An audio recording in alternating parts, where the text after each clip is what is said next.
ওই দিলীপ দাসের আত্মীয় হয়, ওকে পার্টনারশিপ করে চালাচ্ছেন। গুয়াহাটি শিলচরে অন্য এজেন্সি দোষ করলে সঙ্গে সঙ্গে বকেয়া ভাড়া না পেয়ে কালাইন ইন্ডিয়ান গ্যাস এজেন্সির গোডাউনের মূল রাস্তা কেটে দিলেন গোডাউনের মালিক কুমারজিৎ দেব।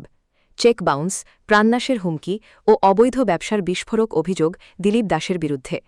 কালাইন এলাকায় এক চাঞ্চল্যকর ঘটনাকে কেন্দ্র করে তীব্র উদ্বেগের সৃষ্টি হয়েছে। বকেয়া ভাড়া না পাওয়ার অভিযোগে Kalain Indian gas service gas এজেন্সির গোডাউনের প্রবেশপথ কেটে বন্ধ করে দিয়েছেন জমি সহ গোডাউনের মালিক কুমারজিৎ দেব। অভিযোগ অনুযায়ী দীর্ঘদিন ধরে গ্যাস এজেন্সির মালিক দিলীপ দাসের কাছে বিপুল পরিমাণ বকেয়া টাকা পাওনা রয়েছে কুমারজিৎ দেবের। বারবার তাগাদা দেওয়ার পরও সেই টাকা পরিশোধ করা হয়নি বলে দাবি তার। এমনকি বকেয়া মেটানোর জন্য দিলীপ দাস একটি চেক দিলেও সেটি ব্যাংকে বাউন্স হয়ে যায় বলে অভিযোগ। এই ঘটনায় ইতিমধ্যে আদালতের দ্বারস্থ হয়ে মামলা দায়ের করেছেন কুমারজিৎ দেব। এতেই শেষ নয়, কুমারজিৎ দেবের আলো অভিযোগ পাওনা টাকা চাওয়ায় তাকে বিভিন্ন সময়ে হুমকি দেওয়া হচ্ছে। পাশাপাশি তিনি দাবি করেন সংশ্লিষ্ট ঊর্ধ্বতন কর্তৃপক্ষের এক ব্যক্তির সঙ্গে যোগসাজশ করে দীর্ঘদিন ধরে অবৈধভাবে ব্যবসা পরিচালনা করছে দিলীপ দাস। এর ফলে সাধারণ গ্রাহকদের নির্ধারিত সময়ে গ্যাস সিলিন্ডার পেতে নানা সমস্যার সম্মুখীন হতে হচ্ছে বলেও অভিযোগ তার। আপনার নাম? আমার নাম শ্রী কুমারজিৎ দেব ওরফে মান্না। আচ্ছা, আপনার অভিযোগটা কি? আমার অভিযোগ আজকে দেখুন প্রায় 25-26 বছর আগে এই কালাইন গ্যাস এজেন্সিটা আমি নিয়েছিলাম। অনেক কষ্ট করে, অনেক দিল্লি, গুয়াহাটি, শিলচর দৌড়াদৌড়ি করে আমি এজেন্সি নিয়েছিলাম।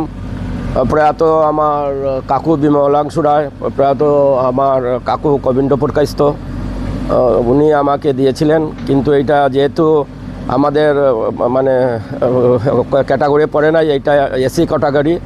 এসি ক্যাটাগরি একটা লোক এইখানে এই সুকুমার দাস বলে উনি একটা লোককে দিয়েছিলেন, দিলীপ দাস, হাত নেই, ওর নামে আমি নিয়েছিলাম। এটা সবাই নেয়, ইন্ডিয়াতে ম্যাক্সিমাম 80% এজেন্সি অন্যের নামে। তা আমি অন্যের নামে নিয়েছিলাম। ওর 60 পর্যন্ত ইন্টারভিউ 60টা পর্যন্ত আমি দিয়েছি, সব কিছু আমি দিয়েছি। যত খরচ দিল্লি আসা যাওয়ার, গুয়াহাটি সব খরচ আমি দিয়েছি। গুদামের জায়গা আমি নিজে কিনে দিয়েছি, এজেন্সি আমি নিয়েছি। আর আজকে ও 1 বছর থেকে আমার সঙ্গে ধোঁকাবাজি করছে, কোনো টাকা পয়সা দিচ্ছে না, কিছু দিচ্ছে না। ক্যাশ আমার কাছ থেকে 30-40 লাখ নিয়েছে, ওইটা আমাকে দিচ্ছে না। ওইটা আমি ক্যাশে কোর্টে কেস করেছি, চেক বাউন্সের কেস। ভাগ্যিস গোডাউনের কাগজটা আমার নামে রয়ে গেছিলো, ওইটা ট্রান্সফার করি নাই বলে এখন শুধু আমি গুদামের মালিক। এই গুদাম ভাড়াটা পর্যন্ত 50,000 টাকা মাসে দিচ্ছে না। মাসে কত টাকা? 50,000। আচ্ছা, দিচ্ছে না। তারপর আমার এই কাঠিগড়া বাসির একটা উপকার হবে বলে আমি কোনোদিন গুদামে আমি আসি নাই। কেউ বলতে পারবে না আমি এই গুদাম থেকে একটা সিলিন্ডার খেয়েছি।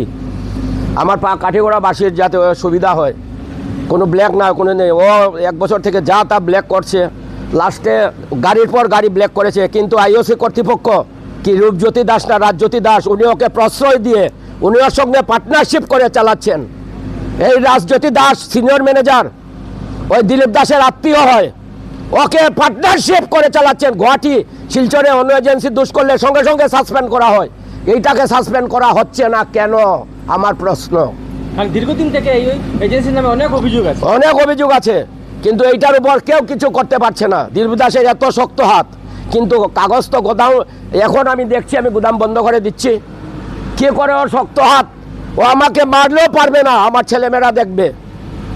ও আমাকে থ্রেটেনিং দিয়েছে, মার্ডার করবে আমাকে। ও এলপিজি অফিসার, লোকাল গুন্ডা দিয়ে আমাকে মার্ডার করাবে দিলীপ বলছে আমাকে। দিলীপ দাসের এত শক্তি, আমি এসেছি, আয় দিলীপ আমাকে মার্ডার কর। আচ্ছা, এখন যদি তার জন্য আমি বন্ধ করে দিচ্ছি, আমার এজেন্সি আমি বন্ধ করে দিচ্ছি। আমার গুদামের মালিক আমি, আমার পুরো বকেয়া ক্লিয়ার না করা পর্যন্ত আমি গুদামকে চালাতে দেব না।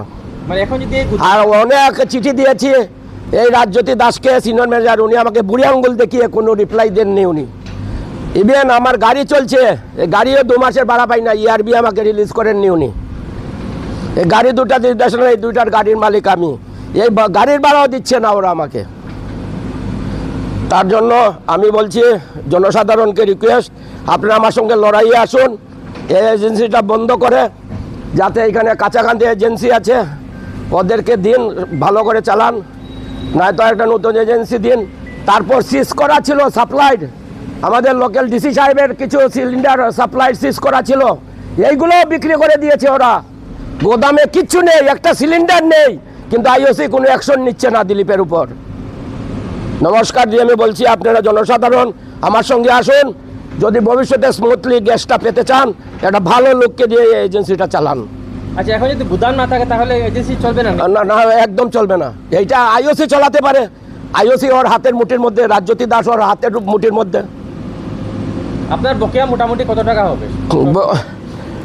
বকেয়া কয়েক ক্যাশ আছে 20-30 লাখ, তারপর গুদাম ভাড়া জমে আছে 2-3 লাখ টাকা, গাড়ি ভাড়া জমে আছে 1 লাখের উপরে। মানে আপনি কোনো কেস করেছেন বর্তমানে? আমি চেক বাউন্সের কেস করেছি। আপনাকে চেক দিয়েছিল? হ্যাঁ, চেক দিয়েছিল, ওইটার কেস করেছি।